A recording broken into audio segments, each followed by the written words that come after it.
प्रभु जय स्वामीनारायण, जय स्वामीनारायण प्रभु जय स्वामीनारायण।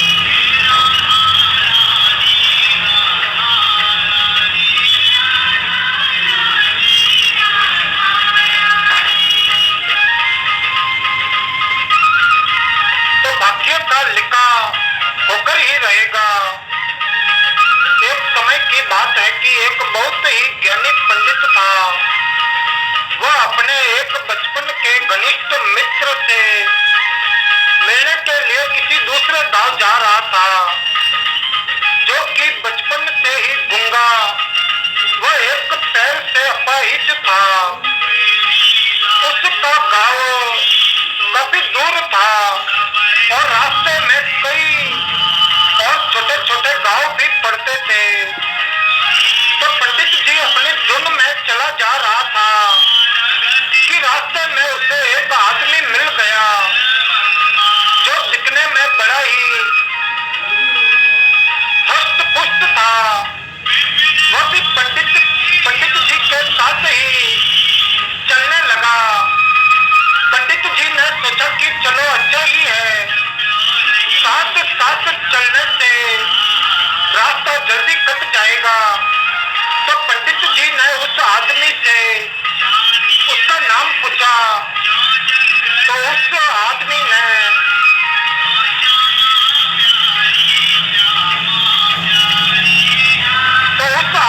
अपना नाम महाकाल बताया। पंडित जी को ये नाम बड़ा अजीब लगा, लेकिन उसने नाम के विषय में और कुछ पूछना उचित नहीं समझा। दोनों धीरे धीरे चलते रहे। तभी रास्ते में एक गांव आया। महाकाल ने पंडित से कहा कि तुम आगे चलो, मुझे इस गांव में एक संदेश देना है, मैं तुमसे आगे मिलता हूँ। ठीक है कहकर पंडित जी अपने धुन में चलता रहा। तभी एक बेटे ने एक आदमी को मार दिया और जैसे ही बेटे ने आदमी को मारा, लगभग ही तुरंत ही महाकाल वापस पंडित जी के पास पहुंच गया। चलते चलते दोनों एक दूसरे गांव के बाहर पहुंचे, जहां एक छोटा सा मंदिर था। ठहरने की व्यवस्था ठीक लग रही थी और क्योंकि पंडित जी के मित्र का गांव अभी काफी दूर था, साथ ही रात्रि होने वाली थी। तो पंडित जी ने कहा कि रात्रि होने वाली है, पूरा दिन चले हैं, थकावट भी बहुत हो चुकी है, इसीलिए आज की रात हम इसी मंदिर में रुक जाते हैं। भूख भी लगी है तो भोजन भी कर लेते हैं और थोड़ा विश्राम करके सुबह फिर से प्रस्थान करेंगे।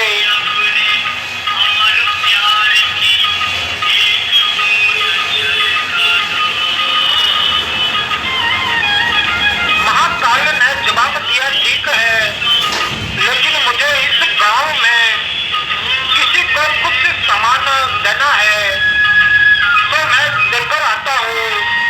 तब तक तुम भोजन कर लो और मैं बाद में खा लूंगा। और इतना कहकर वो चला गया। लेकिन उसके जाते ही कुछ देर बाद उस गांव से धुआं उठना शुरू हुआ और धीरे धीरे पूरे गांव में आग लग गई थी। पंडित जी को आश्चर्य हुआ। उसने मन ही मन सोचा कि जहाँ भी ये महाकाल जाता है वहाँ किसी न किसी तरह की हानि क्यों हो जाती है, जरूर कुछ गड़बड़ है। जय स्वामीनारायण प्रभु जय स्वामीनारायण।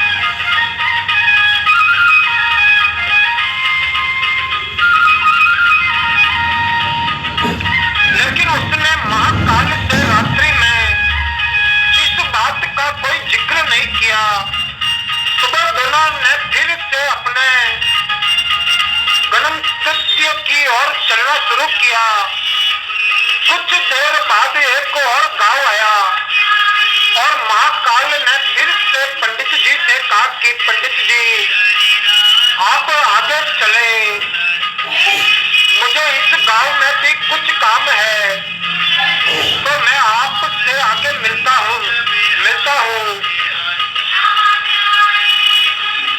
इतना कहकर महाकाल जाने लगा, लेकिन इस बार पंडित जी आगे नहीं बढ़ा, बल्कि खड़े होकर महाकाल को देखता रहा कि वो कहाँ जाता है और करता क्या है।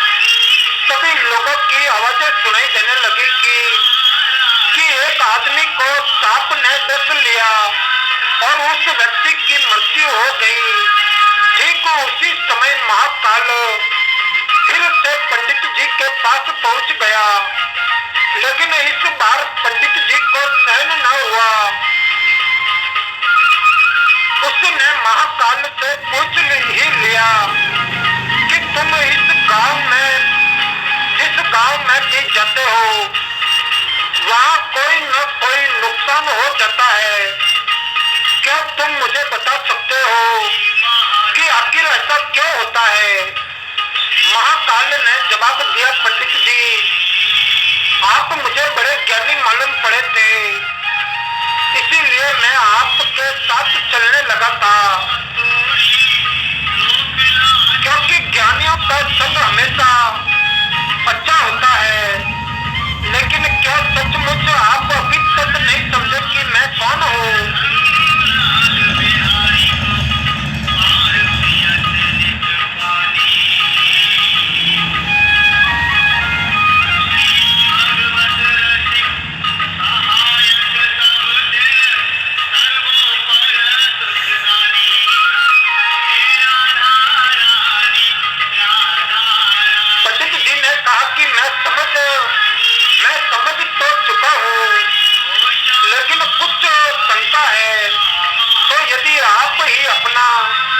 उपयुक्त परिचय दे दे तो मेरे लिए आसानी होगी।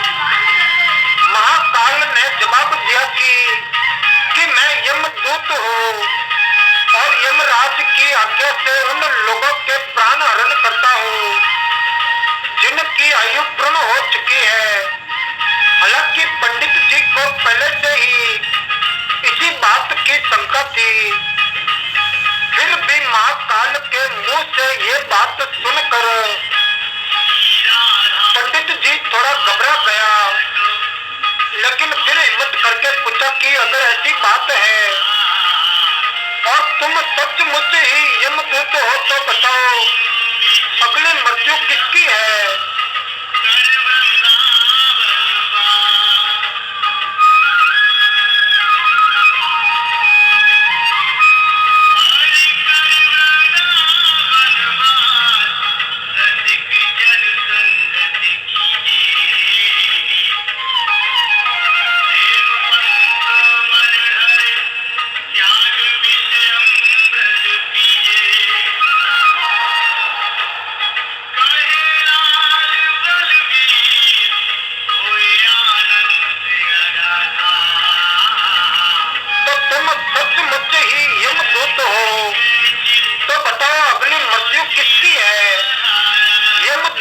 जवाब दिया कि अगली मृत्यु तुम्हारे उसी मित्र की है जिसे तुम मिलने जा रहे हो और उसकी मृत्यु का कारण भी तुम ही होंगे। ये बात सुनकर पंडित जी झिझक गया और बड़े बड़े पसर पेश में पड़ गया कि यदि वास्तव में ये वह महाकाल एक यमदूत हुआ तो उसकी बात सही होगी और उसके कारण मेरे बचपन के सबसे घनिष्ठ मित्र की मृत्यु हो जाएगी। इसीलिए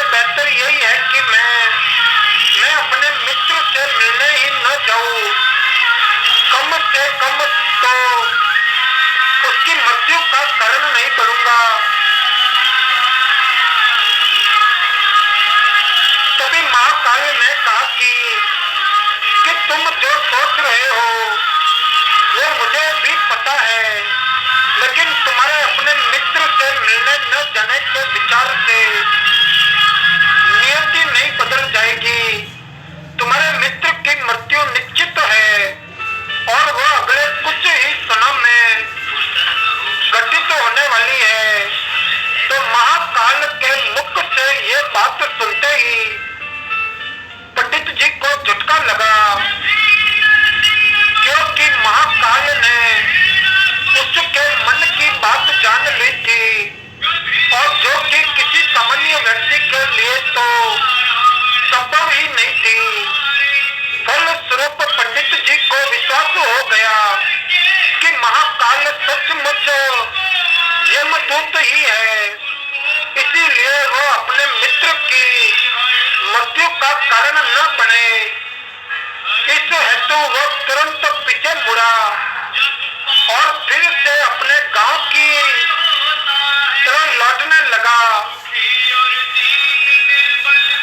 परंतु जैसे ही वो मुड़ा, सामने से उसे उसका मित्र उसी की ओर तेजी से आता हुआ दिखाई दिया, जो कि पंडित जी को देखकर अत्यधिक प्रसन्न लग रहा था। जय स्वामीनारायण प्रभु, जय स्वामीनारायण।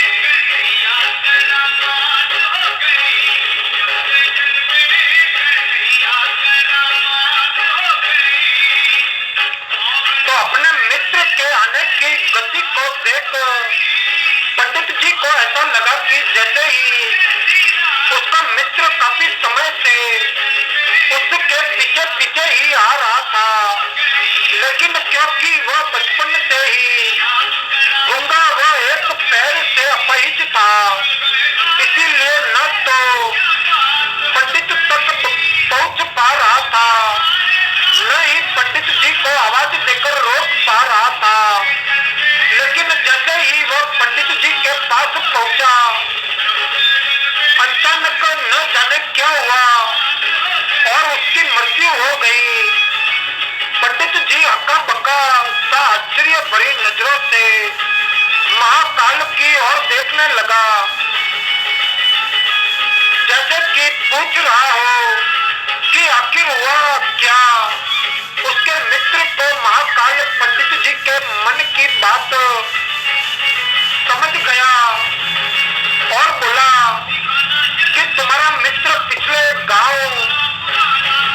गांव से ही तुम्हारे पीछे पीछे आ रहा था, लेकिन तुम समझ ही सकते हो कि वह अपहित व गुंगा होने की वजह से ही तुम तक नहीं पहुंच सका।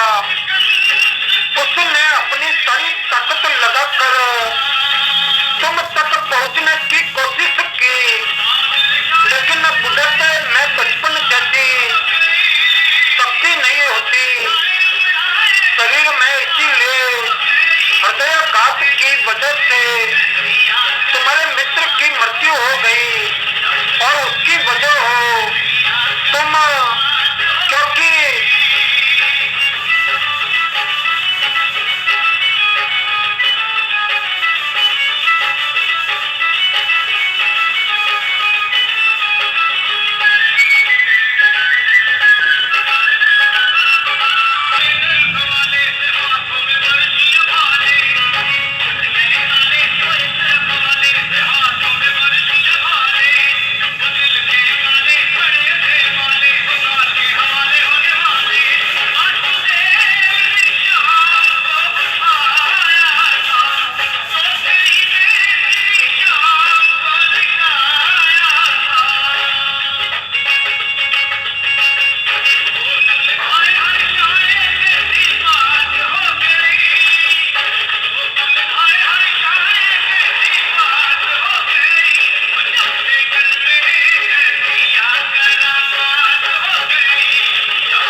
हेतु तुम तक पहुंचने के लिए ही अपनी सीमा को लांघते हुए तुम्हारे पीछे भाग रहा था।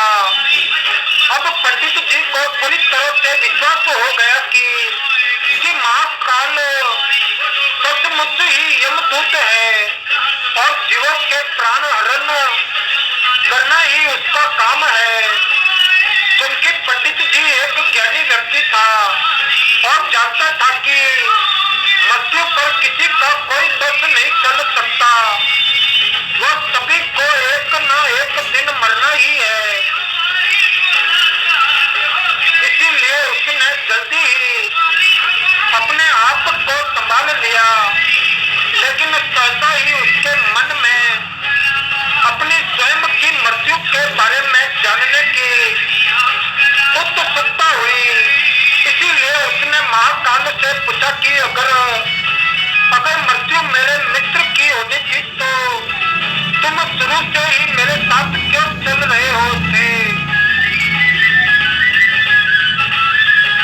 तो महाकाल ने जवाब दिया कि मैं तो सभी के साथ चलता हूँ और हर दम चलता हूँ। केवल लोग मुझे पहचान नहीं पाते क्योंकि लोगों के पास अपनी समस्याओं के अलावा किसी और व्यक्ति, वस्तु या घटना के संदर्भ में सोचने या उसे देखने समझने का समय ही नहीं है। तो पंडित जी के आगे पूछा, तो क्या तुम बता सकते हो कि मेरी मृत्यु कब और कैसे होगी? तो महाकाल ने कहा कि हालांकि किसी भी सामान्य जीव के लिए ये जानना उपयुक्त नहीं है क्योंकि कोई भी जीव अपनी मृत्यु के संदर्भ में जानकर व्यथित ही होता है।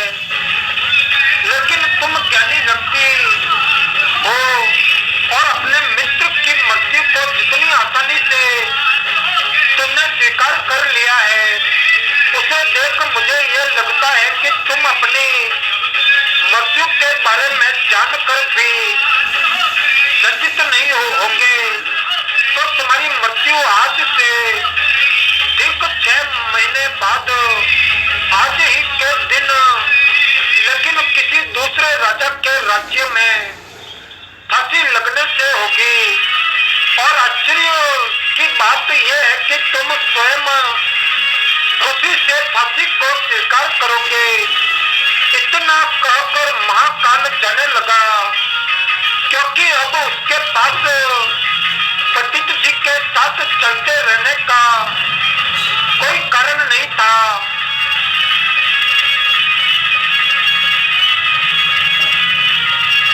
तो पंडित जी ने अपने मित्र का यथा स्थिति जो भी कर्म कांड संभव था किया और फिर से अपने गांव लौट आया। लेकिन कोई व्यक्ति चाहे जितना भी ज्ञानी क्यों न हो, अपनी मृत्यु के संदर्भ में जानने के बाद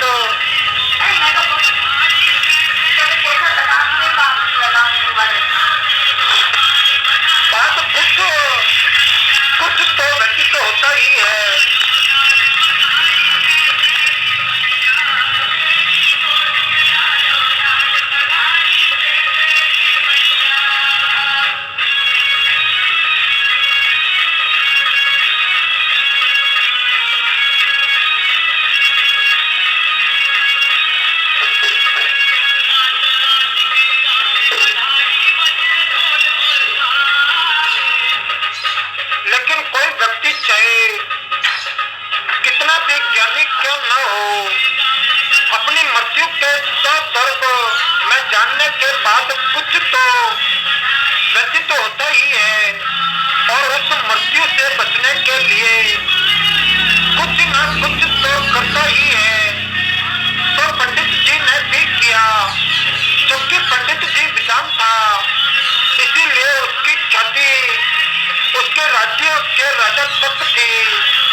के पास तो कई ज्ञानी मंत्री होते हैं और वे उसकी इस मृत्यु से संबंधित समस्या का भी कोई न कोई समाधान तो निकाल ही देंगे।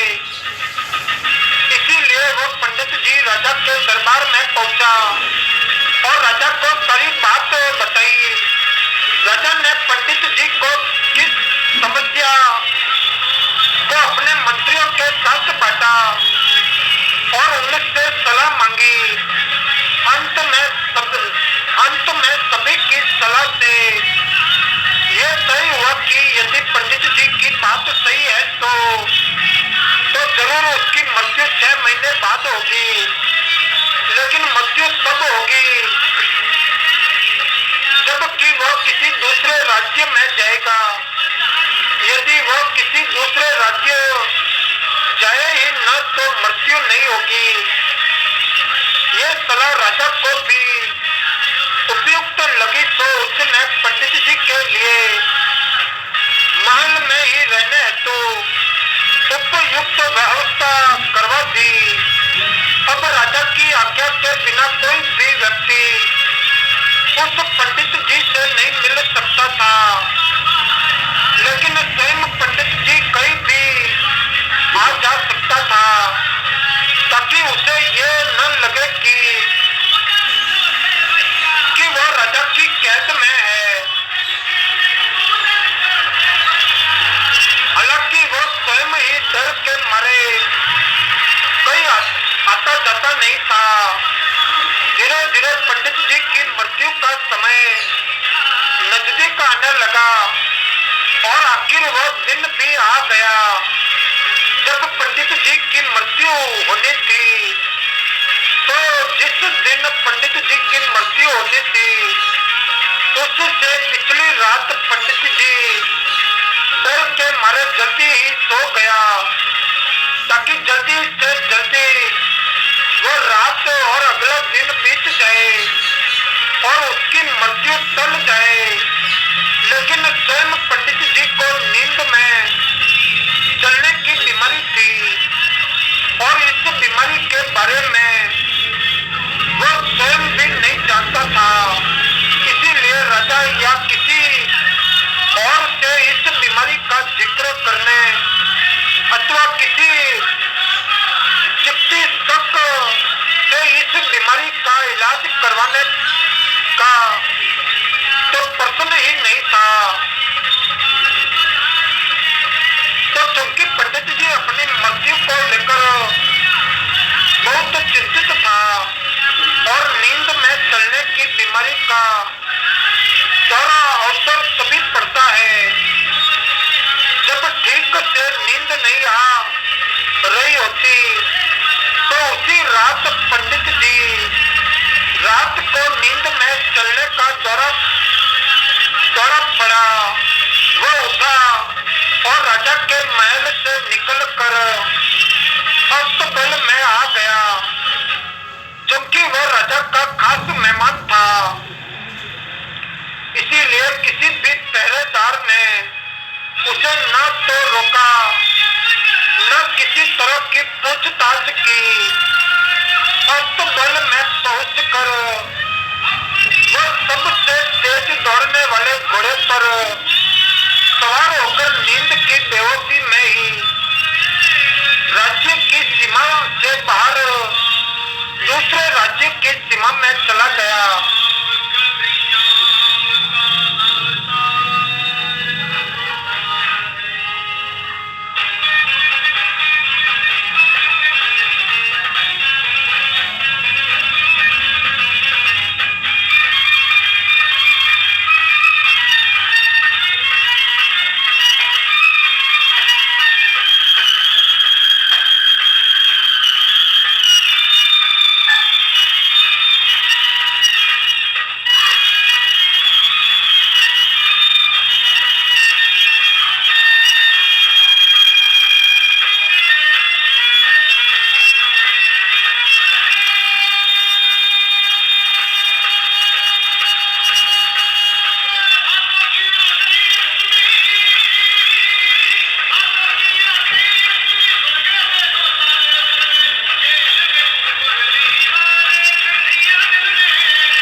गया और संयोग हुआ ये कि उस महल में भी किसी पहरेदार ने उसे नहीं रोका, न ही कोई पूछताछ की, क्योंकि सभी लोग रात के अंतिम पहर की गहरी नींद में थे।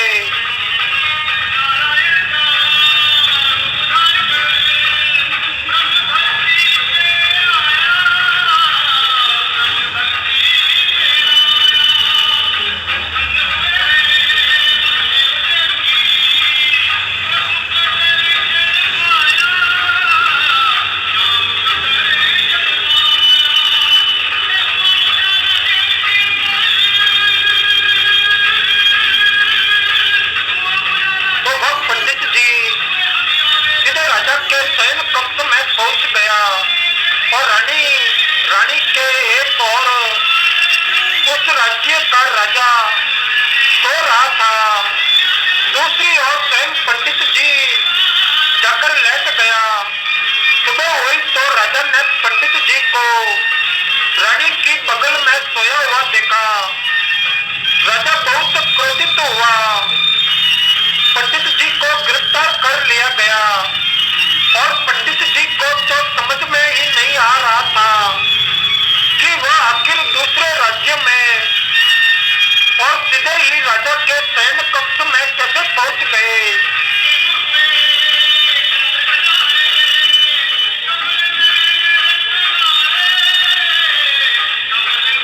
लेकिन वहां उसकी सुनने वाला कौन था।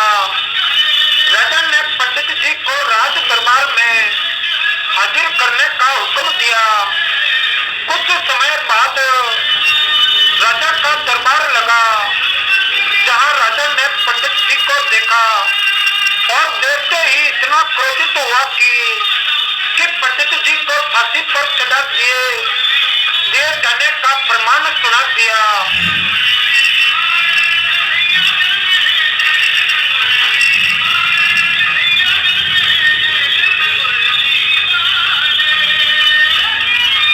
फांसी की सजा सुनकर पंडित जी कांप गया। फिर भी हिम्मत कर उसने राजा से कहा कि महाराज, मैं नहीं जानता कि मैं इस राज्य में कैसे पहुंचा। मैं ये भी नहीं जानता कि मैं आपके शयन कक्ष में कैसे आ गया और आपके राज्य के किसी भी पहरेदार ने मुझे रोका क्यों नहीं। लेकिन मैं इतना जानता हूँ कि आज मेरी मृत्यु होनी थी और होने जा रही है। तो राजा को ये बात थोड़ी अटपटी लगी। उसने पूछा कि तुम्हें कैसे पता कि आज तुम्हारी मृत्यु होनी थी। कहना क्या चाहते हो तुम।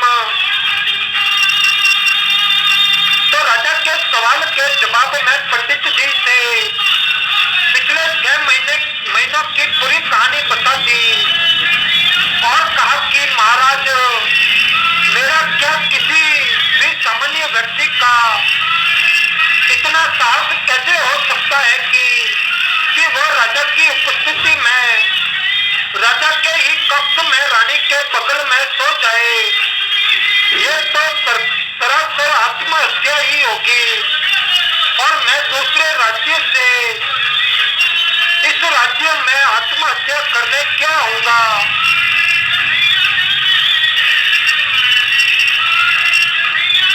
तो राजा को पंडित जी की बात थोड़ी उपयुक्त तो लगी, लेकिन राजा ने सोचा कि शायद वह पंडित जी मृत्यु से बचने के लिए ही महाकाल और अपनी मृत्यु की भविष्यवाणी का बहाना बना रहा है।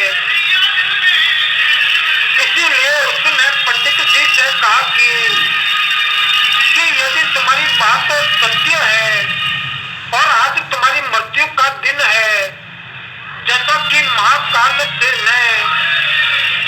तुमसे कहा है कि तो तुम्हारी मृत्यु का कारण मैं नहीं बनूंगा।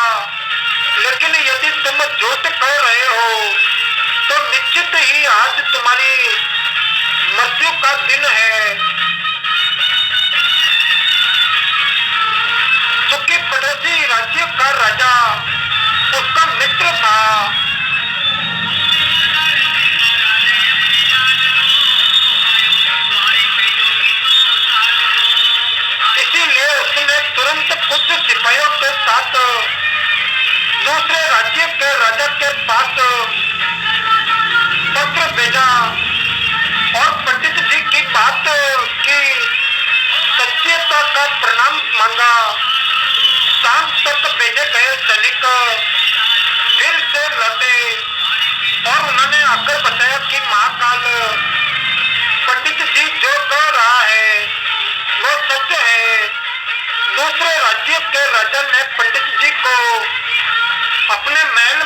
रहने की संपूर्ण व्यवस्था दे रखी थी और पिछले 6 महीनों से ये पंडित राजा का मेहमान था।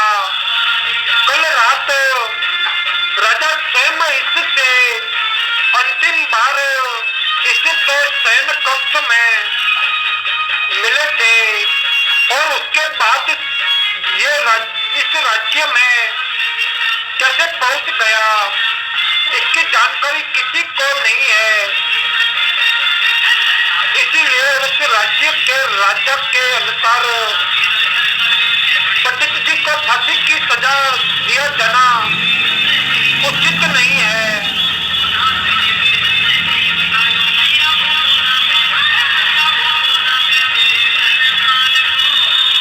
लेकिन अब राजा के लिए एक नई समस्या आ गई, क्योंकि उसके बिना पूरी बात जाने ही पंडित जी को फांसी की सजा सुना दी थी।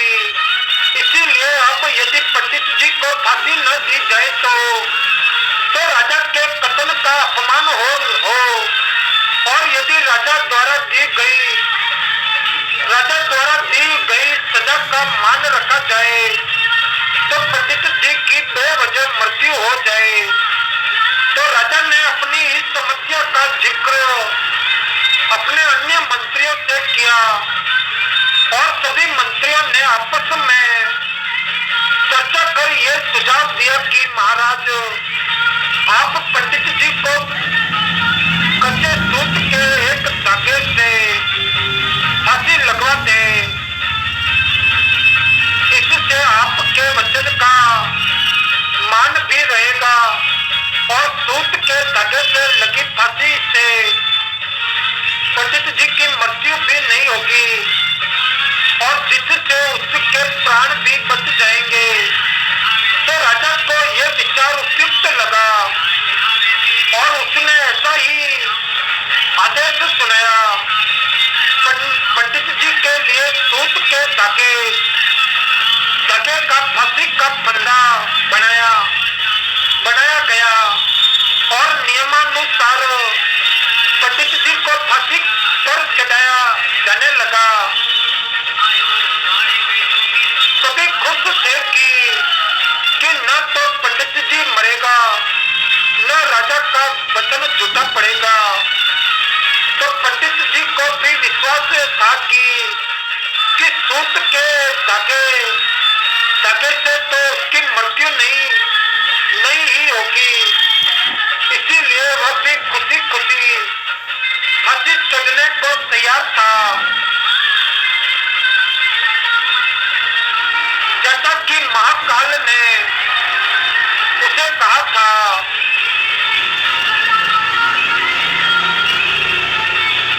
लेकिन जैसे ही पंडित जी को फांसी दी गई, सूत का धागा तो टूट गया, लेकिन टूटने से पहले उसने अपना काम कर दिया।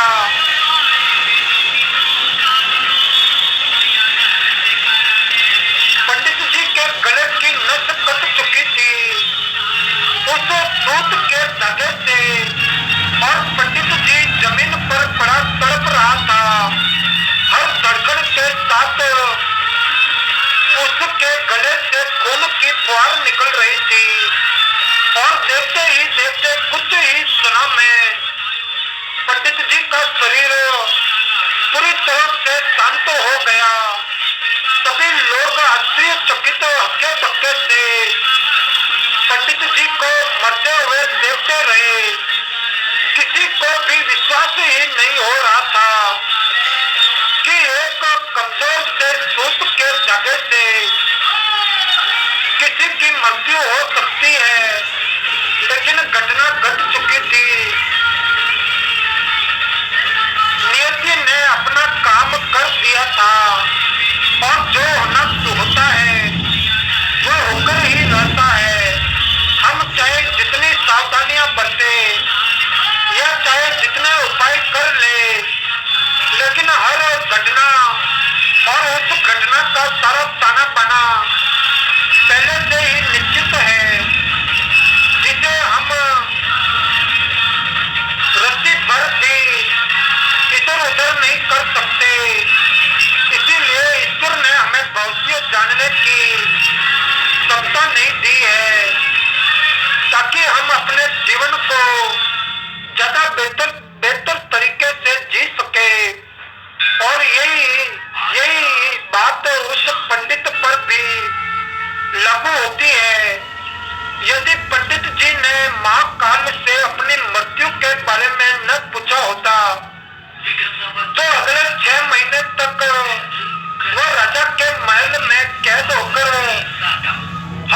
की बजाय ज्यादा बेहतर जिंदगी जीता। प्रकृति ने जो भी कुछ बनाया है और उसे जैसा बनाया है वह सब कुछ किसी न किसी कारण से वैसा है, और उसी के वैसा होने पर सवाल उठाना गलत है। धोखा नहीं देते, डरना तो मीठा बोलने वालों से चाहिए जो दिल में नफरत पालते हैं और वक्त के साथ बदल जाते हैं। आप सभी उपभोक्ताओं से निवेदन है कि ऑडियो सेंटर की फीस 1 तारीख से 10 तारीख तक जमा कराने का कष्ट करें। धन्यवाद। क्योंकि हर व्यक्ति वस्तु या स्थिति का संबंध किसी न किसी घटना से है, और जिसे घटित होना है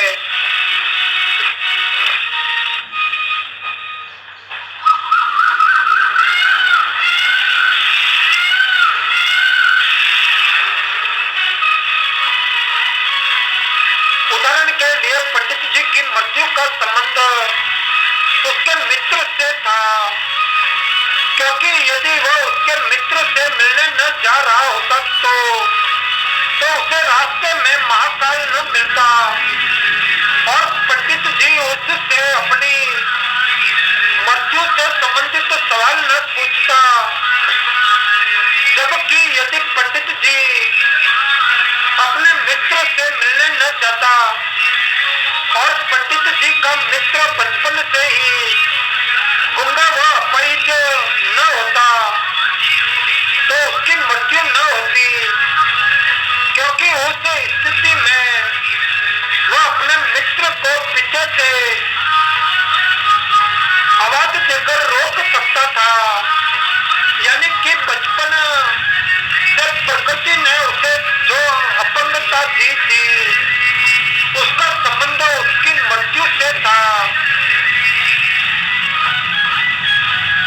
इसी तरह से पंडित जी को नींद में चलने की बीमारी है।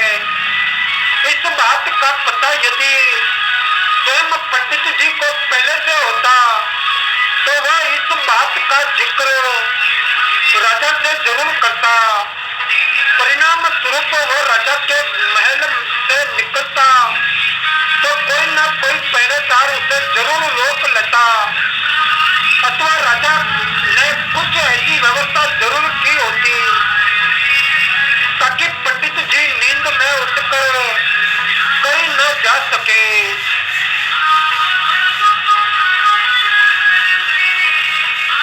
यानी कि हर घटना के घटित होने के लिए प्रकृति पहले से ही सारे बीज बो देती है, जो अपने निश्चित समय पर अंकुरित होकर उस घटना के घटित होने में अपना योगदान देते हैं। इसीलिए प्रकृति से लड़ने का कोई मतलब नहीं है, क्योंकि हमें नहीं पता कि किस घटना के घटित होने के लिए कौन कौन से कारण होंगे और उन कारणों से संबंधित बीज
एक दिन महाभारत का युद्ध चल रहा था। जय स्वामीनारायण प्रभु, जय स्वामीनारायण।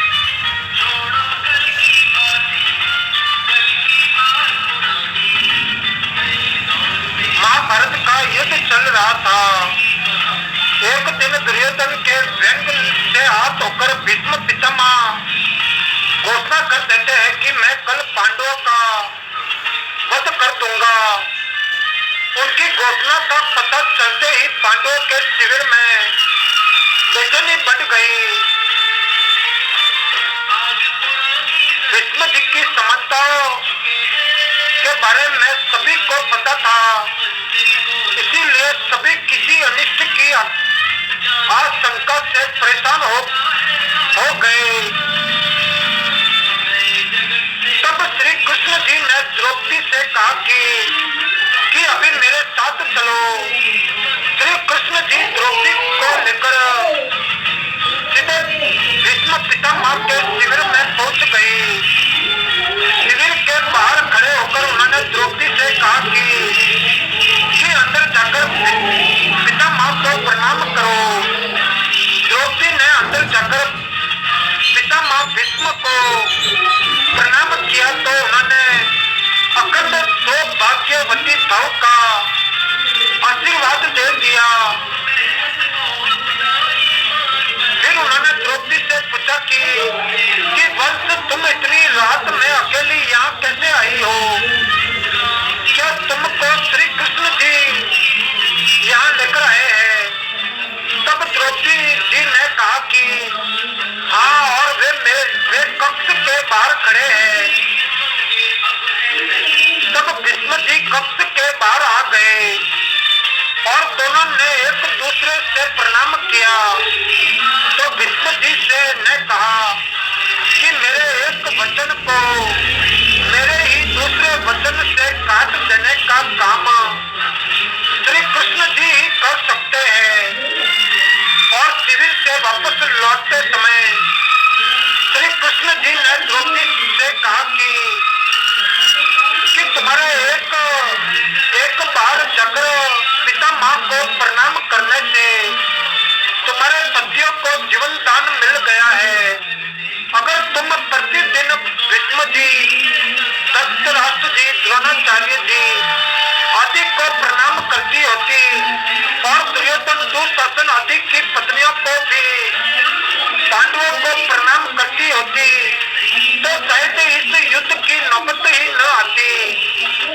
तात्पर्य यह है कि वर्तमान में हमारे घरों में जो समस्याएं हैं उनका भी मूल कारण यही है कि जाने अनजाने अवसर घर के बड़ों की अपेक्षा हो जाती है। यदि घर के बच्चे और बहुएं प्रतिदिन घर के सभी बड़ों को प्रणाम कर उनका आशीर्वाद ले तो शायद किसी भी घर में कभी कोई क्लेश न हो और बड़ों के लिए आशीर्वाद कवच की तरह काम करते हैं। उनको कोई अस्त्र शस्त्र नहीं भेद सकता।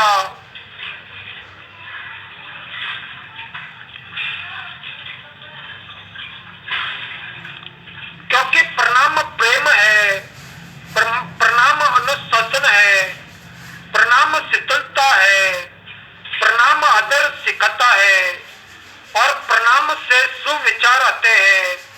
प्रणाम झुकना सिखाता है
चने आदि चीजें उखाड़ कर खाते थे।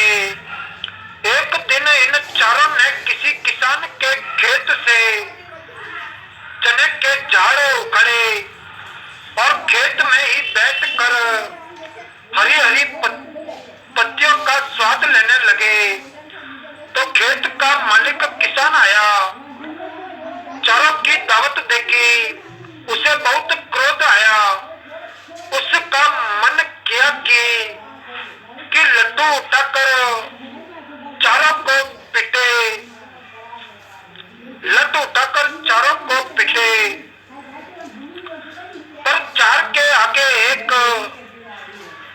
वो स्वयं मिट जाता, वो स्वयं पिट जाता। सो उसने एक युक्ति सोची, चारों के पास गया, ब्राह्मण के पांव छुए, ठाकुर साहब की जयकार की, बनिया महाराज से राम जुहार और फिर नहीं से बोला, देख भाई, ब्राह्मण देवता धरती के देव है, ठाकुर साहब तो सबके मालिक है, अन्नदाता है और महाजन सबको उधारी दिया करते हैं और ये तीनों तो श्रेष्ठ है। तो भाई इन तीनों ने चने उखाड़े सो उखाड़े, पर तू तू तू तो ठहरा नहीं, तूने चने क्यों उखाड़े? इतना कहकर उसने नाई के दो तीन लट मार दिए। बाकी तीनों ने कोई विरोध नहीं किया, क्योंकि उनकी तो प्रशंसा हो चुकी थी। अब किसान बनिया के पास आया और बोला कि तू साहूकार होगा तो अपने घर का, और पंडित जी और ठाकुर साहब तो नहीं है ना, तूने चने क्यों उखाड़े? बनिया के भी दो तीन तगड़े तगड़े लट लगाए। पंडित जी और ठाकुर जी ने कुछ नहीं कहा। अब किसान ने ठाकुर जी से कहा कि ठाकुर साहब, माना आप अन्नदाता हो, पर किसी का अन्न छीनना तो गलत बात है। तो अरे पंडित महाराज की बात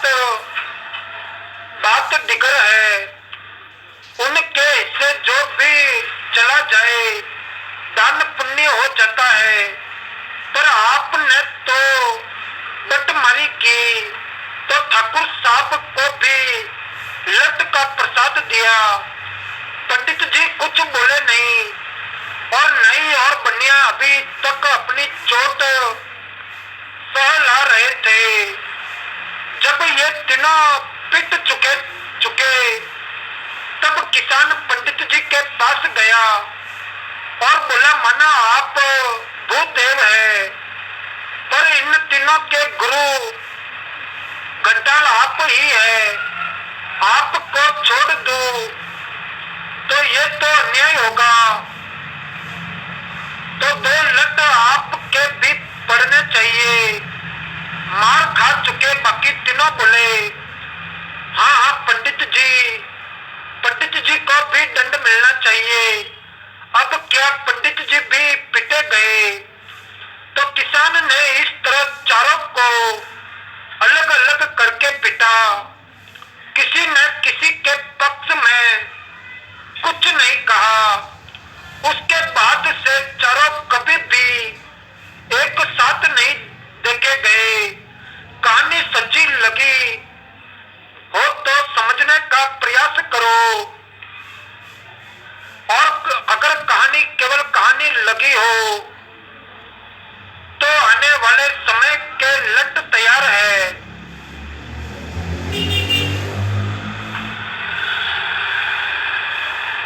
जय जय श्री राम प्रभु, जय श्री सर्व पूज्य सर्वोत्तरी श्री सर्वोपरि श्री स्वामी नारायण भगवान की जय। जय जय प्रभु, जय जय।